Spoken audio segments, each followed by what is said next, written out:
Very good. Hi, good afternoon, everyone. Welcome to March Prep webinar, the Bleyzer Program, a pathway to community integration. We're just going to give a couple seconds for everyone to populate in from the waiting room, and then we'll get started. My name is Jen Sperduto, and I am joined by my colleague, Dr. Crystal Sosha. Crystal, say hello so your screen can light up. Hello, everyone.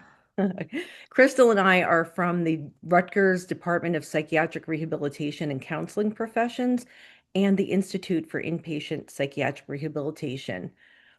Um, we are joined today by Tyson Keller, who's, I'm going to tell you a little bit about him in a minute. I want to let you know that this presentation is sponsored by the New Jersey Department of Health and the New Jersey Department of Human Services and the Rutgers Institute for Inpatient Rehabilitation.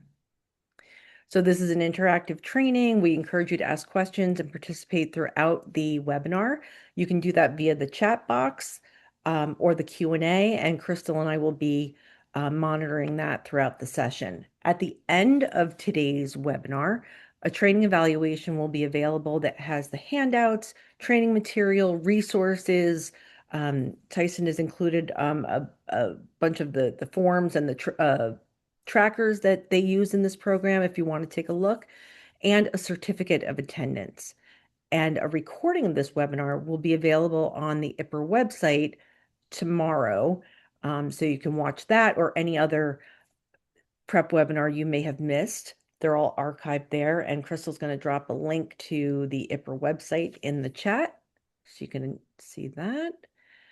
And just to a quick disclaimer, the Psychiatric Rehabilitation Education Program, or PrEP, is an online forum for a variety of topics that are relevant to inpatient psychiatric hospital staff. And while Rutgers and DBHS and DMHAS are co-sponsors of the program, the PrEP webinars are peer presented, and as such, the content is independently developed by the presenter each month.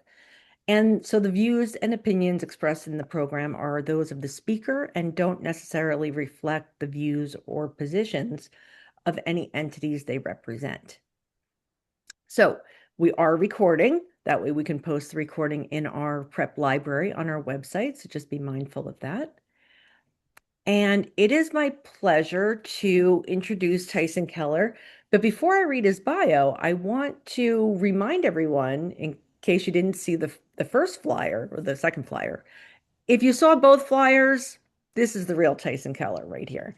But Tyson Keller and the Bleyzer Program was the winner of our inaugural IIPR Award, which recognizes the most innovative program that embodies the goals, values, and principles of psychiatric rehabilitation in an inpatient setting.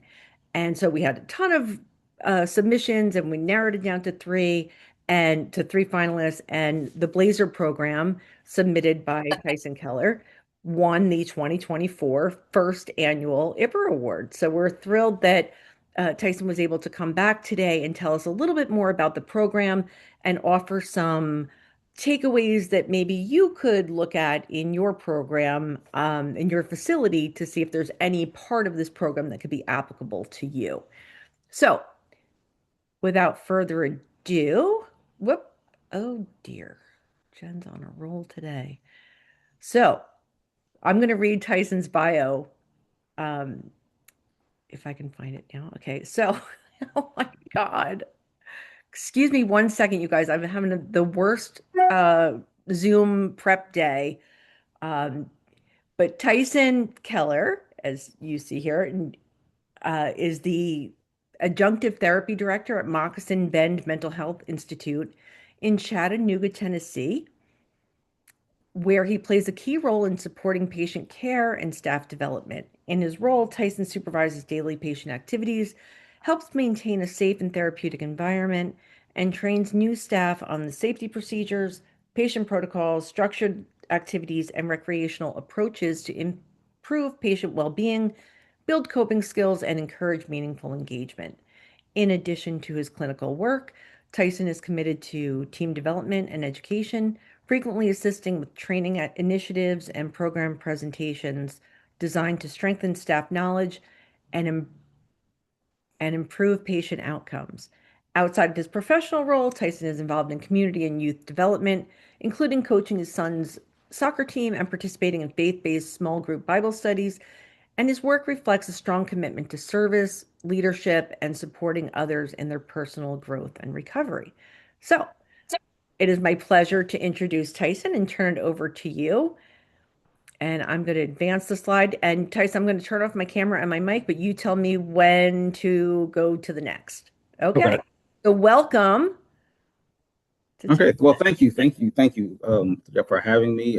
We are so proud of this program and proud of all it has accomplished, not just for our patients, but also this hospital and a lot of the staff that work here as well.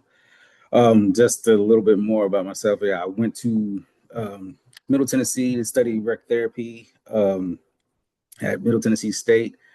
Love what I do. I enjoy. I've worked for 10 plus years with the Boys and Girls Club. So you'll see how I usually try to combine both my rec therapy background with my Boys and Girls Club background and a lot of my day-to-day stuff here at the hospital, but also in my day-to-day life too as well. Comes to coaching, this is the first year of coaching youth soccer, which is 5 and under, which is definitely a challenge. It's probably one of the most challenging things I've had to do. Is just keeping their attention, but definitely I enjoyed that as much as possible.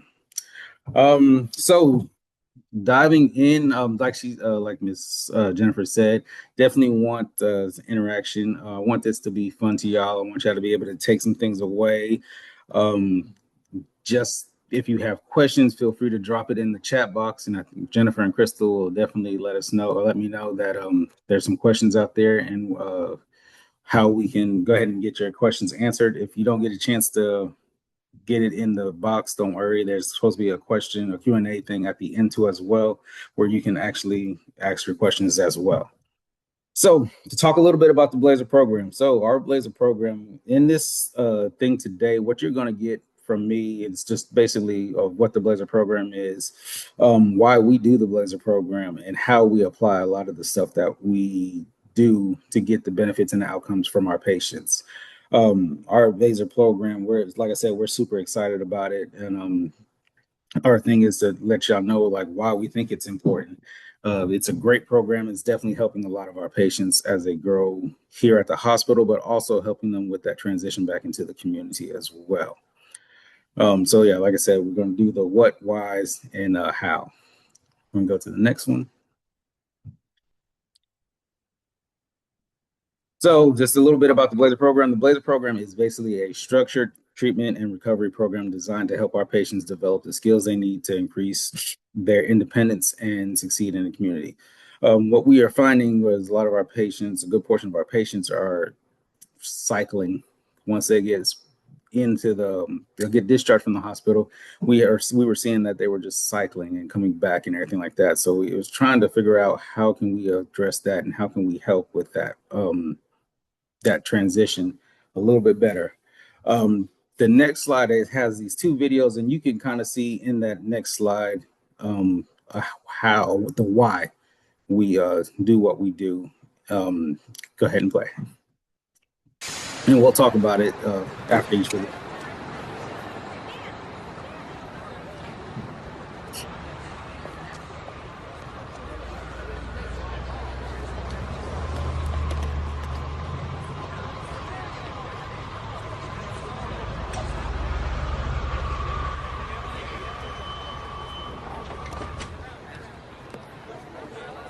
You know I trust you, Claude. I hope so.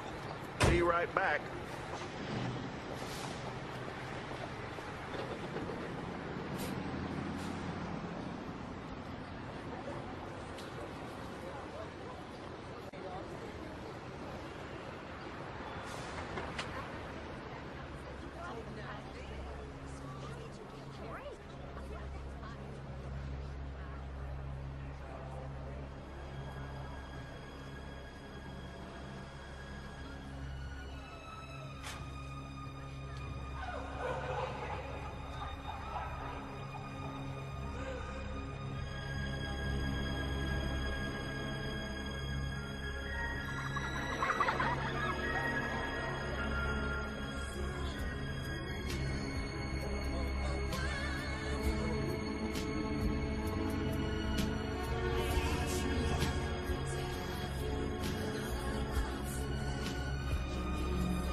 right, so in that clip, the clip says a lot. So just in the chat box, what's some things that stood out to you about that clip?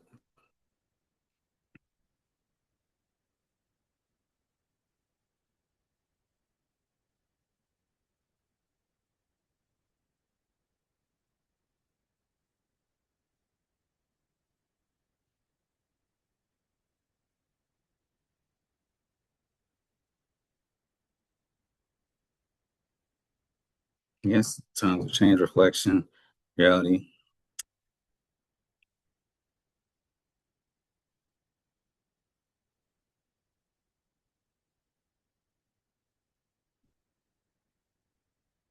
Disconnect. Yeah, that's really good. Um, just my biggest thing, and not like I said, one of the things is the why we do the Bleyzer program. So in that clip, it basically, if you don't know the movie, great movie, suggest everybody goes watch it. It's probably one of my top favorites. Um, Martin Lawrence's character has been in jail 30 plus years. I think when they went in jail, I think they were still like prohibition and everything. And as you can see, he was still in jail, but in a different role. And it's in the 70s. And just knowing that just going back in time, or but just going back when he was out, the times were completely different. Like I said, they were wearing suits and they didn't have radios where the music coming out of the speakers, and the look of the buses, look of the clothes and the fashions and everything like that.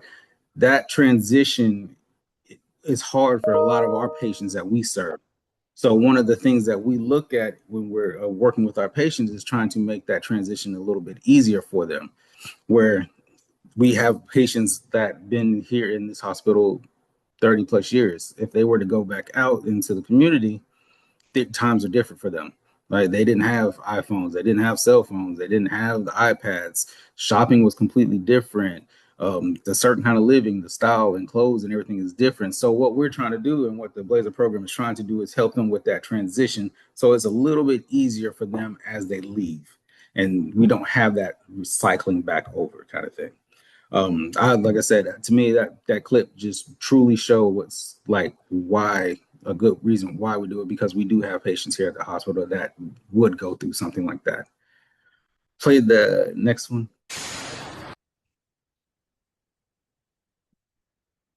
So this one is going to be somewhat similar, but showing you a little bit of that transition and how hard it is with that transition as well.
Restroom break, boss?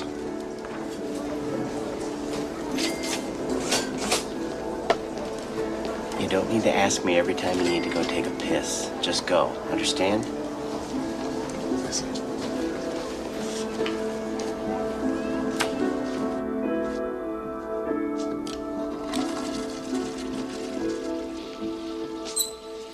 For 40 years, I've been asking permission to piss. I can't squeeze a drop without say-so. There's a harsh truth to face. No way I'm gonna make it on the outside.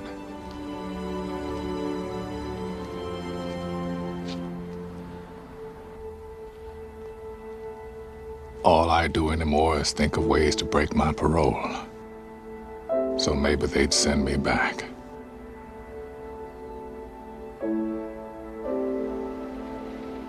terrible thing to live in fear.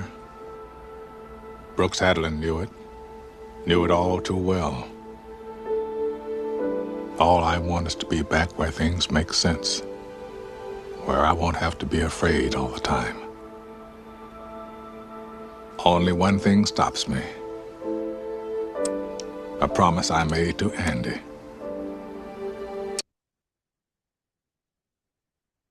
All right, so with that one, the way that one kind of transpires, a good portion of our patients. So say if you've been at this hospital for 20 plus years, for that 20 plus years, you are having somebody that you have to ask to go to the bathroom. You have to ask when you're going to eat. You have to ask when you have to take a shower. You have to ask a lot of things that get a lot of movement around. So when we send them back into the community, that mindset is still stuck back in the hospital setting of having to ask. And then some people on the outside think it's weird. It's like, why do you keep asking me the same question? Our patients are having that hard transition of like trying to be like, oh, well, for 30 years, this is what I've been doing. Or 5 years, this is what I've been doing. So having that, making that jump back into the community, it's hard for them. So again, that's another reason why we do the Bleyzer program, is to help with that transition a little bit better, for make it a little bit easy. So when they get out, it is not that whole starting, or it's that whole mentality like, oh, I've been doing this for years. That it's really just getting them back in and starting a whole fresh new and getting accustomed to the culture and everything like that as well.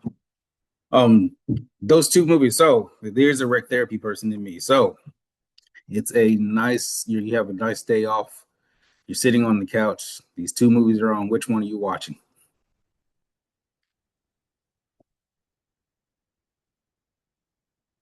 Both, yes.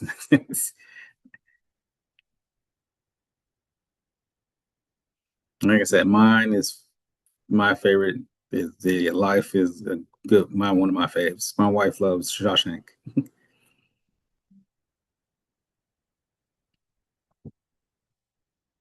All right, let's go. We can go to the next one.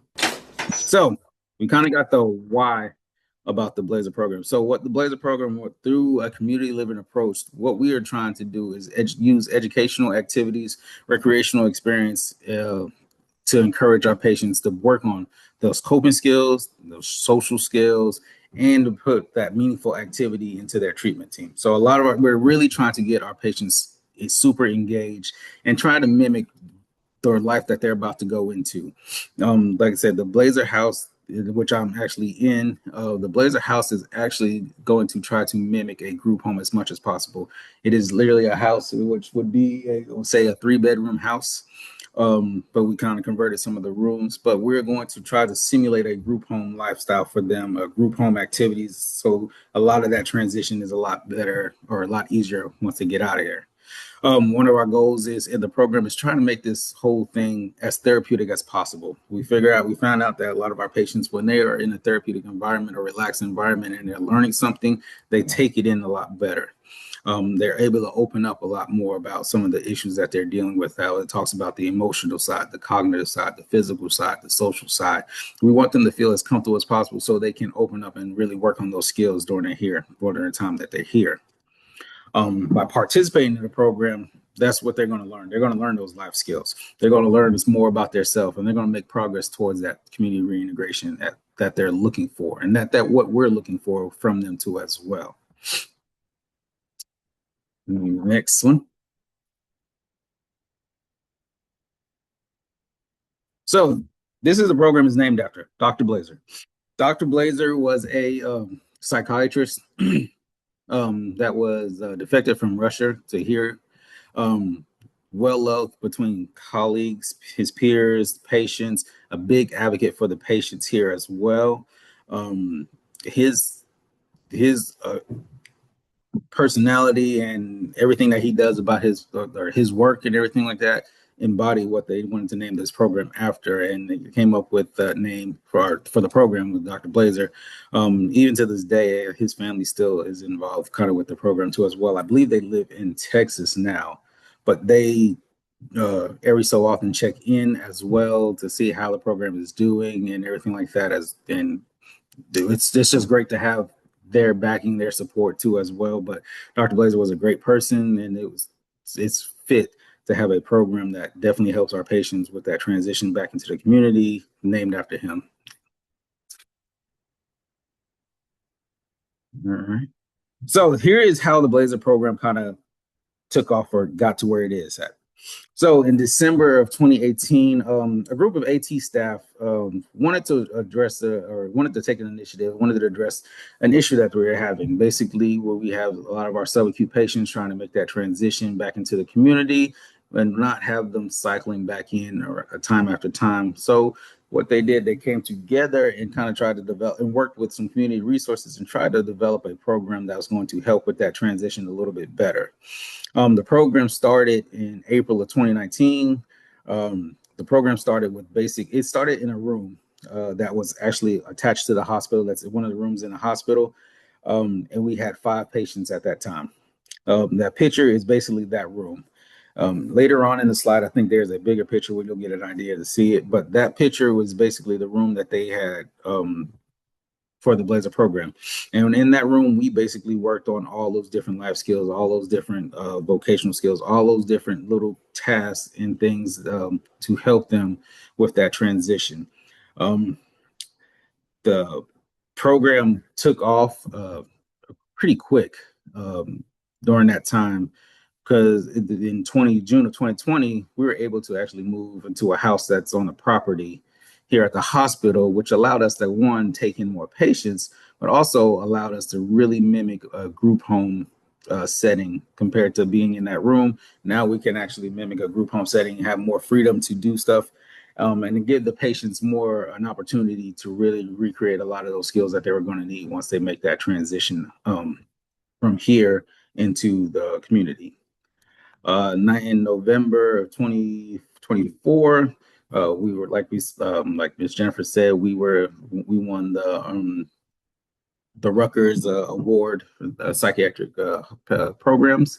We're super excited about that. The patients, like I said, are amazing. Our staff is amazing.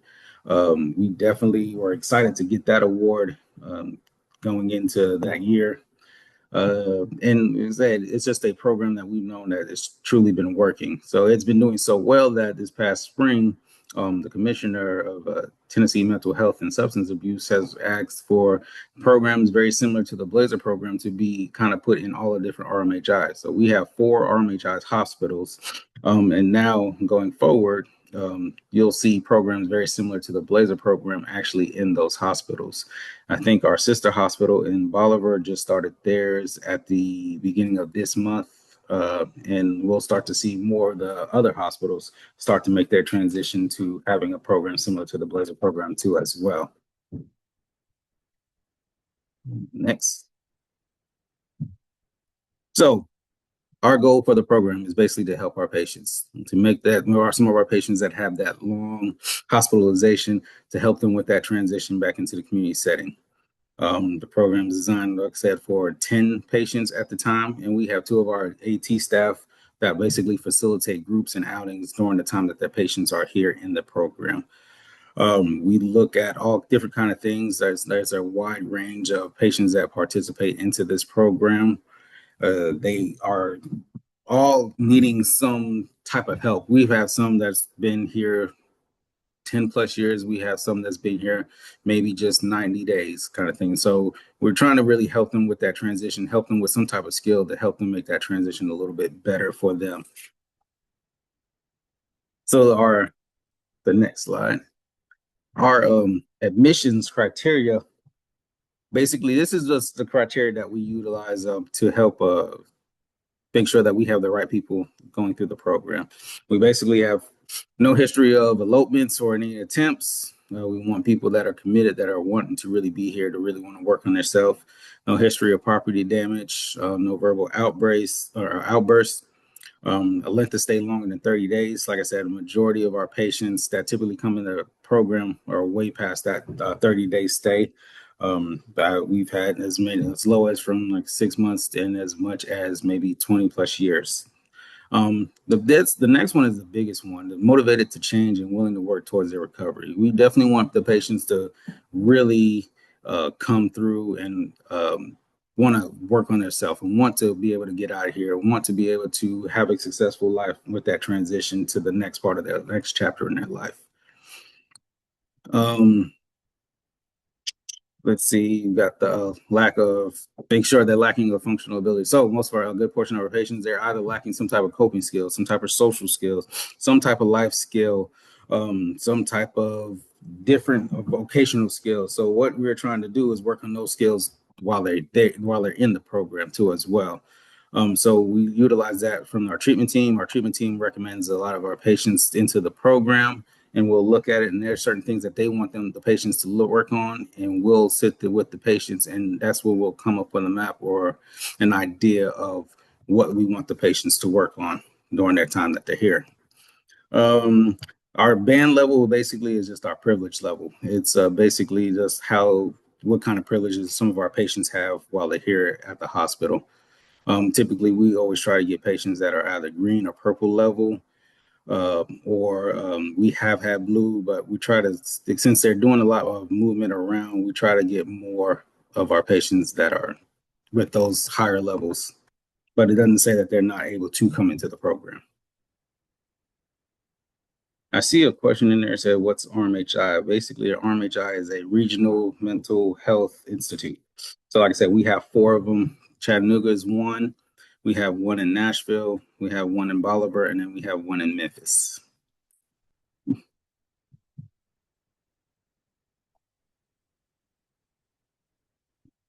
So how does the Bleyzer program work? So this is how we implement a lot of the things. So our mission statement that we always have with the Bleyzer program is blazing new trails back into the community. The way we do that is through practicing a lot of those skills, vocational skills, support, and knowledge. The program basically runs Monday through Friday from 9:30. They have a morning session and an afternoon session. 9:30 to 11:30 is the morning session. The afternoon session goes from 1:30 to about 3:30. So during that time, so patients will basically get picked up from the hospital. And like I said, the house is actually on the property, is just a little bit down the road. So they'll ride in the van down here to the Bleyzer house, where they'll come in and they'll get together and do like a community meeting and get together to figure out, all right, what's the agenda for the day? What's some of the skills that they're going to work on? What type of issues they may have had the day before and stuff like that. Typically, all our patients, we want them to treat their house like it was a true group home and everything like that. So they actually do chores throughout the throughout the house as well. So you'll see the sign-in sheet where somebody may be in charge of dishes, somebody may be in charge of trash, somebody may be in charge of cleaning the living room and the bathrooms and computers and stuff like that as well. So we give them responsibilities. We're realizing that a lot of our patients do very well when it comes to structure. So we will give them as much structure as possible because they love that routine. So once they do with the cleaning, there's typically a morning session activities or some type of intervention or some type of skill that they're going to work on. And those can range from budget managing, pain management when it comes to pills and medications. I remember when I was in the Bleyzer program, one of the activities that I used to do with the patients when it came to pills, because a lot of our patients would, when they get discharged, may not focus too much on their medication aspect or of their recovery, and they may slip and everything. So what I did was I worked with the pharmacy and got some little medication bottles, and I would get M&Ms and put M&Ms in it. And so the patients were responsible for making sure, and we gave them certain times that they were able to take the medication or the M&Ms kind of, and the patients were basically responsible for making sure that they were taking it, but also making sure when they were low, making sure they were asking like, oh, I need a refill. Because what you'll find out is if they don't pay attention to it, and it's like, oh, it's been a week that I haven't had my M&Ms refilled. So then we start to talk about how that could affect them in the real world if this was really medication and everything. So we kind of start to school them on a little bit of that medication and why it's important and to make sure you stay with your medicine and take your medicine. That was one of the activities they do in love because I guess they enjoyed the M&Ms aspect of it too as well. But like I said, that is just one of the components of the activities that we do. We also, like I said, budget managing. Our patients actually will go shopping. So they actually cook here in the house. and they actually do some shopping that would be typically once every month or once every other month. So our staff works with them on talk about budgeting. So they'll look at, hey, how can you budget a meal, and that a realistic meal, because we're not trying to serve steak and lobster or anything like that. How would you budget a realistic meal that you are going to have in a group home setting? And we'll give them maybe a certain amount. So we may say, hey, this week or this month is $75. You got to budget a meal for $75. So they'll work together. They'll use the computers to utilize the Walmart or whatever shopping place that we're going to kind of price things and kind of get an idea, and they'll stick to that budget. And then when we take them shopping, they are looking at those, and if they can find it or get it underneath their $75 is great.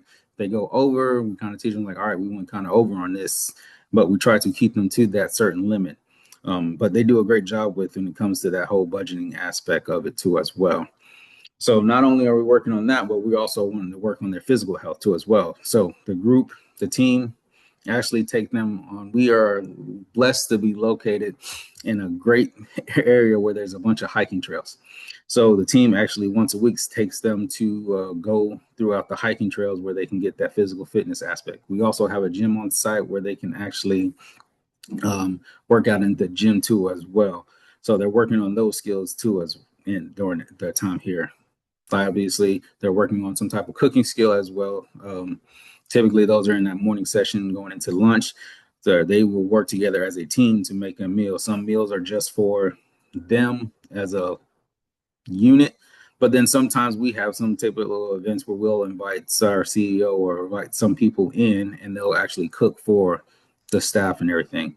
And they're basically showing that they can still utilize their cooking skills, but also the proper way to cook. We always want to stress about hygiene, and we always want to stress about making sure we keep a safe, clean environment kind of thing to us. So our patients will do that as well during the time. So in the morning session, that could consist of a lot of different things. We also do recovery groups up here. So we'll actually talk with them about their mental illness, and we'll actually show them some stuff that to give them that hope and that drive. We do different activities that focus on setting goals, and we try to work with our patients to set their goals that they want to reach throughout that week, throughout that month, and throughout their time that they're here before they get discharged out of here too as well. We also we utilize a lot of our stuff that's down at the hospital. They do actually aquatic therapy stuff with the patients too as well, where they actually will work with them when it comes to that whole fitness aspect. So we're trying to, like I said, get that cognitive, that emotion. We're trying to get that fitness and those social skills to help them. Social skills, we actually will try to put them in settings where they were required to talk.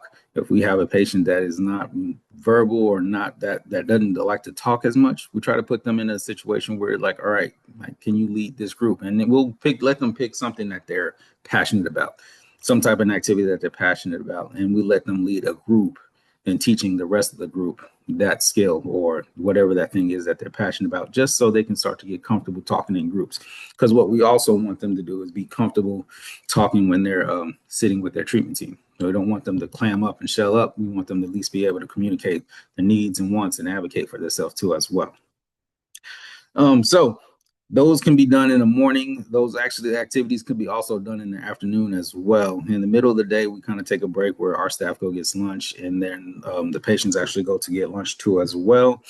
We'll circle back in the afternoon. We'll do an afternoon group.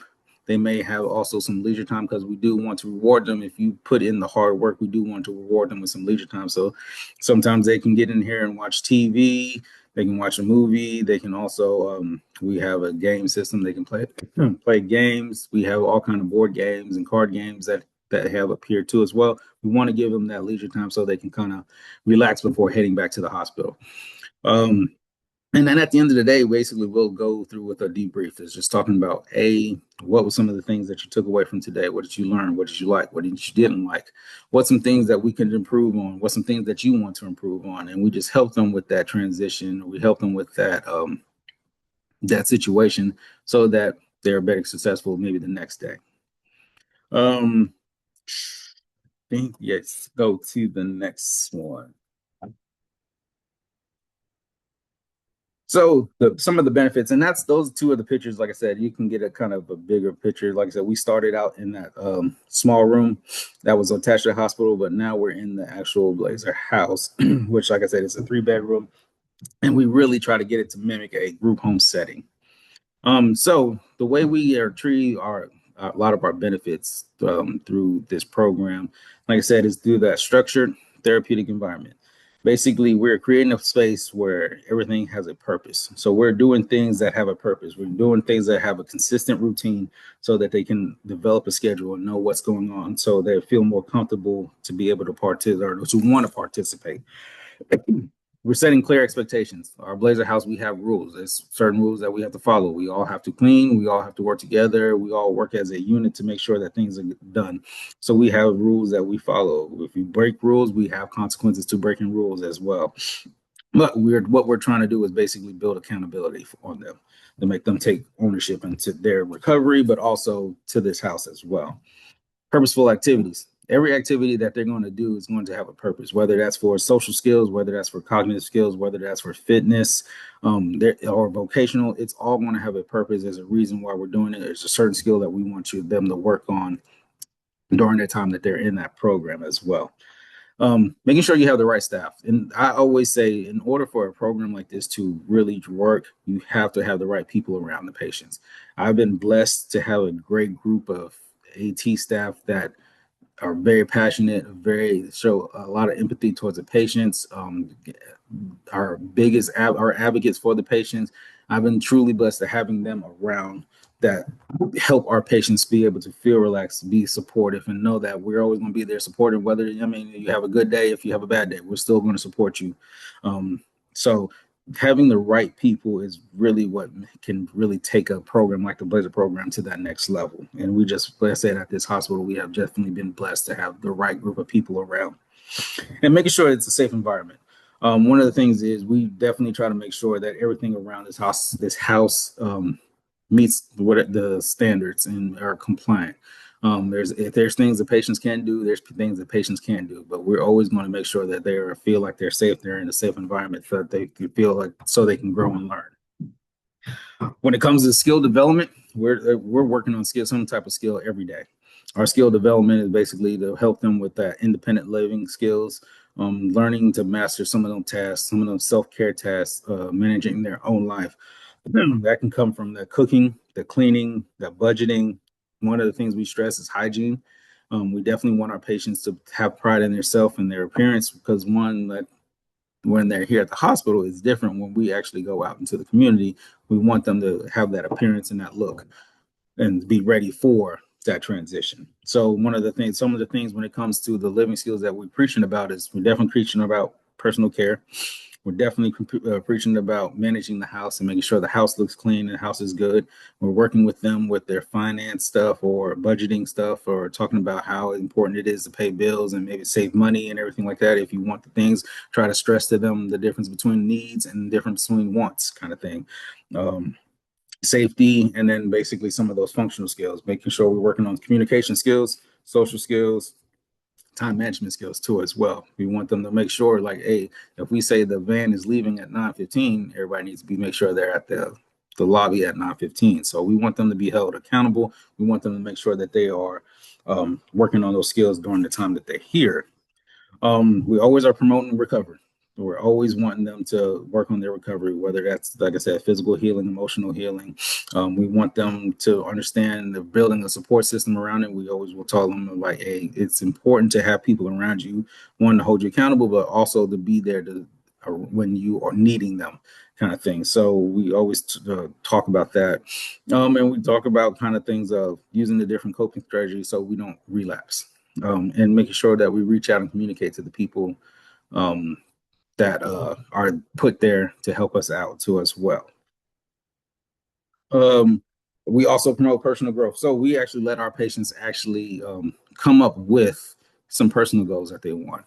I remember when I was in the program, we had one guy that was in the program or he was in the hospital and has been in the hospital 30 plus years. And one of the things that he really wanted to work on and wanted to personally to grow on was how to use an iPad, because when he came in, iPads didn't exist. So one of his biggest things was wanting to really utilize how to use an iPad or how to use modern technology. And we really sat and worked with him on those different things. He was a person that loved to play chess. So one of the things that we looked at doing was putting a chess game on the iPad where he can actually play the chess, but then also learn how the iPad works too as well. Computer wise, we always assisted him when it came to budgeting and shopping and stuff like that as well. But a lot of them have some type of personal goals, and we always let them choose. So was it something that they want to work this personally to help them with? So we'll always address, and it's not always going to be just straight, oh, recovery this, recovery that. It's going to be like, all right, what is something, we got this, what is something that you want to get better at too as well? Social interaction and peer support. So we always want them communicating. We want them to be able to communicate their needs and wants. We want them to be able to share all their knowledge of all the things that they got. We want them to be able to share that with like their treatment team, but also share it with, so it's nice to always see when you have a patient that goes and talks with their family and talks about like some of the things that they learned and some of the things that they're working about and sharing, and you see that smile and that glow on them, just for being happy about some of the things that they're working on and trying to be a better person. So we definitely always advocate for them to be social, best to interact, well, not just with their peers here at the hospital, but when we go on vocational outings as well, to be able to socialize with the people that we come across or come around that we're working with and everything. Always just going from the rec therapy field, we're always working on some type of cognitive stimulation. We're always trying to keep their mind thinking, whether that's through some type of game or some type of activity. We utilize puzzles and different little hobbies, we utilize music therapy to do some reminiscing. We always are trying to help them continue to stimulate their mind. We don't want them just to just to kind of just go flat. We want them to always stay engaged when it comes to the cognitive skills.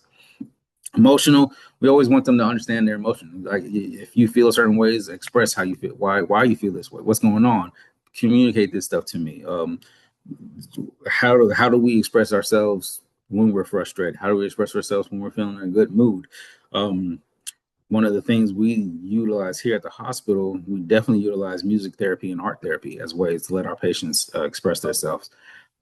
That's just one tool that I think music is the one thing that our patients love. And they will open up when it comes to music. They'll open up when it comes to art.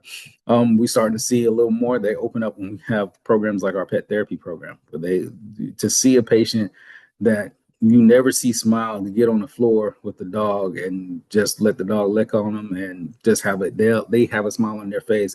It's truly, and that's one of the things that we love to see what we work for and why we do what we do. We're always trying to get them to improve their coping skills, because most of our patients, when they come in here, it's typically due to some type of lack or they're struggling in that area. So trying to get them to get from, there's a song that used to go, I think it's by Drake, 0 to 100 real quick. We're trying to get them, if they get 0 to 60, we're trying to bring them back down to 20 or 0 by utilizing some type of coping skill or some type of activity that helps them take their minds off of their stressors. We utilize many different things. We utilize guided meditation, deep breathing. Again, we use music.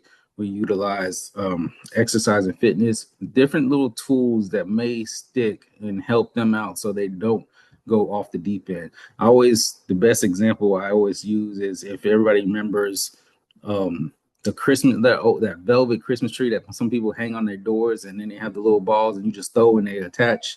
That's what we're doing. The patient is that velvet tree, and we are just throwing all different little activities and all different little interventions and all different little tools at them. And we're hoping that something sticks, that they can be like, oh yeah, I was stressed the other day, but I went to the bathroom and I just started breathing and did my deep breathing, and I was able to calm down and relax. That's what we want to do with our patients and teaching them during that while here, because what we don't want them to do is get back in the community, be at a group home, somebody makes them mad, they blow up, and then they're back here. So we want to teach them, hey, you have to realize these skills, try to master them here, because when you get out of here, you're going to need them. And it's a whole lot easier to do them outside of here than it is in here. Here, you're very limited. You have a unit that you're sharing with 25 other patients, where if you go to a group home, you may have a bathroom that you can just go into, or you can go outside and just sit on the porch and breathe and everything like that. So we always try to get them to learn it here in the hardest environment, so that when they get to the outside, it's a whole lot easier to adapt to those skills. And we always want them to be engaged. We always want them to be participate in their treatment. We want them to ask questions with their treatment team. We want them to participate in any programming or anything that AT is doing, social work is doing, any clinical service, and anybody that's doing something. We want them to participate and engage in that activity too as well. And like I said, the interdisciplinary support, it's a team. Our CEO will say it all the time. It takes a village. It is a team effort in order to get our patients to that point where they are amazing. They are utilizing those skills. They are knowledgeable about their recovery. They're excited to get out of here and transition it back into the community. It takes this whole team, this whole hospital, in order to be successful when it comes to our patients. Let's go to the next one. So with the Bleyzer program, how we measure our success, from the time of 2019 to 2024, we had at least 36 patients that came through that Bleyzer program. In that time, we only had 3 that had to return back to the hospital. And these 3 that came back, it wasn't a long length of stay. It may have been less than a month. And a good 2 of them were just the med adjustments, and 1 just needed a new placement. So we're seeing that this program was working because we're not seeing a lot of those patients coming right back. And so we were operating at a 90%, 92% success rate when it comes to our patients that fully go through this program and buy into the program and go through it. They were being very successful. We've discharged patients to places here in Tennessee. We've discharged them outside of Tennessee as well. And like I said, in that time frame, we only had 3 that came back. So the next one. So every patient that comes into our program and into a hospital, basically, or not the hospital, comes into our program, they complete a functional assessment. The functional assessment is just going to go over the basic functional skills of independent living, some type of vocational skills, some type of peer support or peer relation, communication skills, leisure skills. We're just trying to see where they're at. So basically, we have a whole sheet of their different little functional assessments or functional tool tasks. And we let the patients pick 3, and then we pick 3. And so they'll work on some of those 3. They'll work on those 3, and then they'll work on the 3 that we designed for, or we picked out for them. Typically, we're trying to see if they're able to identify and recognize, yes, I do need help with this, and we're trying to see if they're matched with what we picked and everything. And typically, most of the time, we typically see that they're picking the same thing that we believe that they need to work on. We also complete weekly progress notes on our patients, to making sure that their work is getting documented, making sure that the treatment team knows what they're doing in the program. If they're having a bad day, we document that, so it at least gives somebody a heads up, like, hey, he wasn't on it today. You may want to keep an eye on him today. We do weekly objectives, so we take some of those functional assessments and put them into like our weekly objective trackers, and we just rate them each week on how were they able to make this skill. So if we're working with somebody with coping skills, in a week we may say patient was able to make progress towards this objective, as evidenced by the patient was able to identify this coping activity when he was stressed out about this situation. And we kind of just rate them on a scale of 1 to 5. How often are they prompted to go to that, or how often they do that independently? And whereas, like I said, the more the patients in the program, we start to see that they're starting to do it more independently. At the very beginning of the program, we start to see that they're having to be prompt. I'll go utilize your coping skill. You like to play cards? Go get some cards. Go do this. Towards the end, we start to see them. They'll pull out the cards and be playing already. And then he's like, everything okay? Yeah, I was a little stressed out about this, but I got the cards and I'm playing and I'm good now. So these are just all the different documentation tools that we utilize. The progressive pyramid is just the functional skills. We just put them in different levels to try to see if we have somebody that we have to maybe a few months to work with. We try to see how we can get them through these levels the right way, so they're not lacking anything by the time it's time for them to discharge. If we know we have a long period of time or something, we can at least take our time. but the pyramid just helps us kind of condense all of it down. Like I said, we have a partition agreement. There's no patient. We don't force any patient in the program. They could be referred, and the patient could be like, "No, I don't want to do this." We're totally fine. That's fine. If you ever change your mind, feel free to come and join the program then. And the next one. So these are the different partnerships. There's no way we can do this alone. This is where our patients are able to tap into some of our vocational skills. They can work on some of those vocational skills. We do partnerships and we do volunteer hours with the Ronald McDonald House, where our patients actually go and help serve food to the families at the Ronald McDonald House, or they help with cleaning and prep work and stuff like that at the house. Chattanooga Food Bank, they help box food for families in need. Crabtree Farm, they help, is a community farm, a community garden actually that's here in Chattanooga, and they help with the planning process and the growing process over there with that. Habitat Humanity, our patients have worked at the Restore, helping with stocking shelves, also cleaning off shelves and cleaning off items and stuff like that as well. We volunteered at the community kitchen. We've also done opportunities where we take them to the AIM Center, which is like a clubhouse for mental health, which basically helps our patients that get discharged, providing them with a bunch of resources that's out in the community and helping them with giving them something to do. They are able to utilize these resources at the AIM Center, sometimes free of charge, sometimes as cheap as $1. I know that food program, they can eat a lunch meal for almost $1 or $2 kind of thing. And there's no other place that you're going to get a meal for $1. And then we also volunteer with some local churches and helping them with some of their projects that they have around the community too as well. But a lot of these vocational skills, our patients are they're working on those vocational skills because a lot of our patients may have worked in a long time. So this is to help build that stamina, help them build those relationships and those rapport with people around in the community too as well.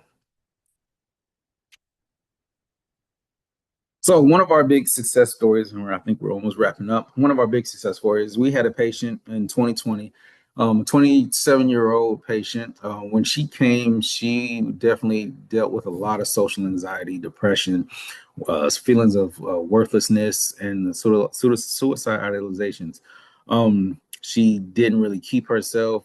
She didn't keep hygiene and everything like that. And we seen that she was starting to decomp with just the basic skills of living. She actually went through the program and did a complete change. She started building up her confidence. She started talking more, where she would maybe mumble or talk real low or talk with her head down. She started talking, pronouncing, enunciating, communicating, supporting others and everything. She got discharged to a group home or a program, Tennessee Move Initiative, that helped her with that transition. They helped her with a group home. They helped her, actually, an apartment, and they helped her with work. And then she made it to different levels. And as she complete different levels, it worked closer and closer to independent living. And I would say in last year or 2 years ago, she graduated from that program and actually has moved back to the Chattanooga area. And then she talks about how the skills that she learned in the Bleyzer program helped her out during the time that she was at this or in this program and everything. And now she's actually got a nice apartment along the river. It's pretty nice. So she is doing an amazing job, and we're always proud of her. One of the things she also does is she will come back from time to time and talk to our patients that are currently into the program and talk to them about all the stuff that she went through and how she got through and how the Bleyzer program and some of the things that she learned in the Bleyzer program helped her out during that time that she was in the Tennessee Move Initiative program.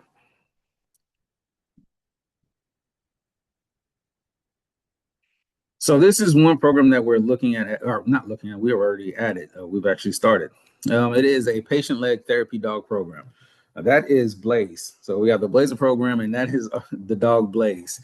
Blaze is a golden retriever. Blaze is, I want to say Blaze is probably 4 or 5 months old now.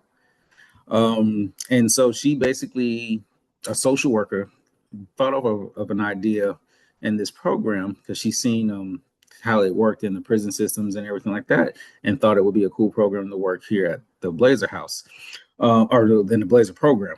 And so she worked up on a proposal and we partnered up with her. And so what it is a program to help our patients to teach some of their skills, but also give them a little bit of that pet therapy. So what they're doing in the process, they work with a certified trainer to train Blaze to be a future therapy dog.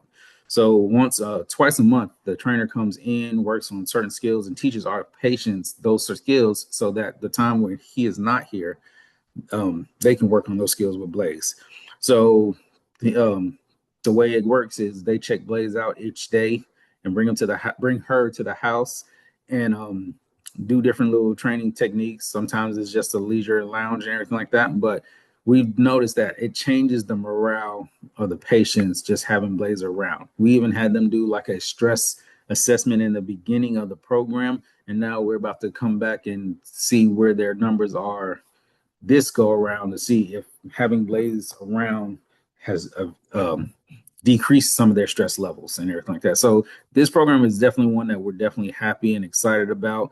Like I said, I seen Bleyzer right about an hour ago. She was out for a walk, and Bleyzer has become almost like the hospital mascot or everybody's therapy dog.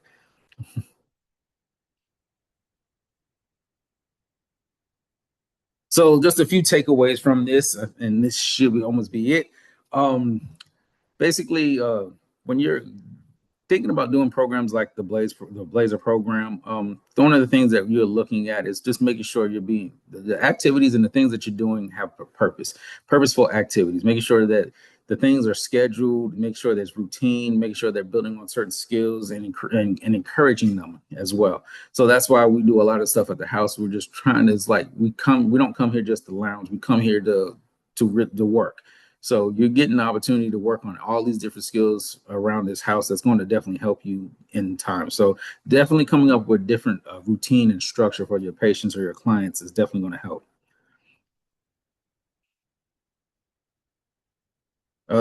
Practicing healthy coping skills. We're always talking about coping skills. So practicing healthy coping skills because our patients are going to need it, because at some point we're all going to come through a time where we're stressed out, or we're all going to come to a time where we're upset, or something's going to happen, and we want them to take the time to step back, evaluate, breathe, so that they're not going off the deep end and not taking their time, or not going to the point where they're about to blow, so they don't have to come back here. So we do the deep breathing, the guided meditation, the physical fitness, and different little coping skills to help them and that they're going to use during the time that they're out in the community. Social skills and life skills. That's basically what the program is stressing the whole time. We want you to communicate in a therapeutic environment. We want you to work together as a team. We want you to work on those skills. We want you to take ownership in your recovery. And we're going to do those through all the different little activities here at the hospital, or here in the program and at the hospital. So we're hoping that some of the stuff that you learned here in the Bleyzer program and the Bleyzer house, that you can take back, not just to the community, but also back to the other hospital, and teach people, some of your peers, of some of the things that you've learned, or that they've learned during their time that they're in that program.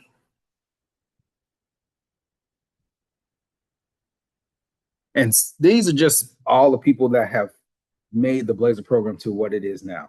Some of these people are still here, some of these people are not here, but these are just, I always wanted to give the flowers to the people that started these programs even before I got here. Because like I said, when I came back, Bleyzer was about to start their first day when I was asked to come be a part of the program. So these are just some of the people that paved the way for the program and made the program to what it is now. Ms. Young is our CEO. Ms. Weaver just retired. She's our former program director. Ryan is one of our program director, used to be the AT director. John Gonzalez, Spring Hughes, our Lisa, and Anthony are our current staff that are in the Bleyzer program. So they are the four that are constantly working with the patients on a week or day-to-day basis. Johnny Payne, Will, Avery, Tiffany Jones, and Kaylee are definitely people that have helped kind of get the initiative going. Johnny Paynes, Ryan, Debbie, and Kaylee, I think, are some of the ones that actually in that first group back in 2018 that started the initiative. I think they were the four that started that initiative. But like I said, the Bleyzer program has evolved over the years. And like I said, we're just excited and happy with the program. And we're just excited to see what 2026, 2027, 2028 looks like for this program. Crystal?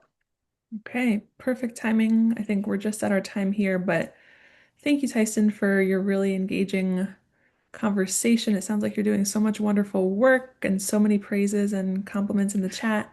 A quick question, how many staff does it take to carry out a day's programming? So each day, we have two staff. So the other those four that we said they rotate. So two they do a week rotation. So one week it may be John and Spring, and then the next week may be Anthony and Arlisa. So during regular operating times, it's just two staff in here. But total, we have four staff that work with the Bleyzer program. Okay. Wonderful. I know that we're just at our time. Jen, is there something else you'd like I to think there was just one more question and then we can wrap it up. Mhm. I don't want to miss that question that came in. It was really question? I know motivation is part of the criteria, but reality is there's really a tendency for them to lose that motivation. How do you deal with very demotivated patients? So when we get patients that's very demotivated, like I said, that is when that one-to-one engagement, that support, having that staff that at least recognize that, hold on, something's not right with this patient. Let's figure out what's going on and really sitting down, because a lot of our staff, not only do we do the programming, but most of our staff are required to do at least one-to-one session with patients, and a lot of our Bleyzer staff use Bleyzer patients. So if they are not motivated, they'll sit with them and figure it out. All right, what's going on? What's some things that we can add? And we take patient feedback as well. So it's like, hey, I'm just getting bored doing this activity, this, and that. So we'll like, all right, what's some things that you would want to see? And that's where that whole them setting their goals or setting some of their preferences and getting that feedback helps keep them motivated, keep them engaged. So we're always trying to hit them with something like, so if we start to see them start getting stagnant, like, all right, we got to hit them with something new.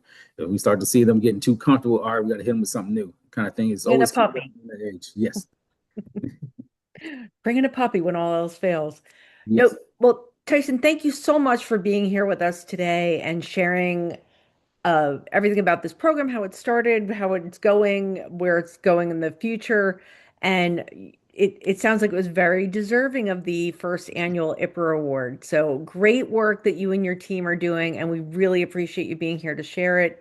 You guys, everyone, Crystal dropped the link to the training evaluation in the chat. You can also scan the QR code, or we'll send out a follow-up email tomorrow morning with that. So you can give some feedback. You can get all the resources and all the documentation that Tyson provided and a certificate of attendance. So keep on the lookout for the April prep webinar is April 21st, and that will be Sandy Everett, who is our 2025 IIPR Award winner. So we have our IIPR Award winners back to back.